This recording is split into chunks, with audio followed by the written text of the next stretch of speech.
Hi అండి, welcome to our channel Sukku పలుకులు ఛానల్కి మీకు స్వాగతం సుస్వాగతం. మీలో ఎంతమంది తిరుపతికి ఎన్ని మార్లు వెళ్ళారో కామెంట్ చేసేయండి. నేనైతే నా జీవితంలో ఒక్కసారి పోయినానండి. తర్వాత పోదామన్నప్పుడల్లా ఏదో ఒక అడ్డంకి వస్తుంది. దేవుడు మనం పిలిస్తే కానీ మనం పోలేం కదా, గుడికైనా లేకుంటే ఈయనక మన జీవితం నుంచి అయినా. నేనైతే మా పాప ఎంటికలకి వెళ్ళానండి ఫస్ట్ టైము. ఆ రోజు నాకు దేవుడు కనికరించినాడు మా చిట్టి తల్లి వల్ల. అసలుకి అక్కడ ఉంటుంది జీవితం అంటే అదేనేమో అనిపిస్తుంది నాకైతే.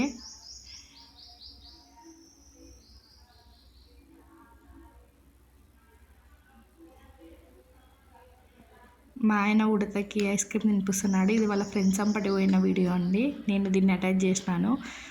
మేము పోయిన వీడియో అది చాలా పెద్దగా ఉంది. చాలా 1 ఇయర్ అవుతుంది కదా, కనిపించలేదు. మా ఆయన దాంట్లోనే షార్ట్ వీడియోలలో తీసిన. మేము అంతా అదే పొద్దున్నే దేవునికి తలంబ్రాలు ఇచ్చేసి అందరము స్నానాలు చేసి దర్శనానికి వెళ్ళే ముందర టిఫిన్కి వచ్చినామండి. మాకు 11కి ఇచ్చినారు.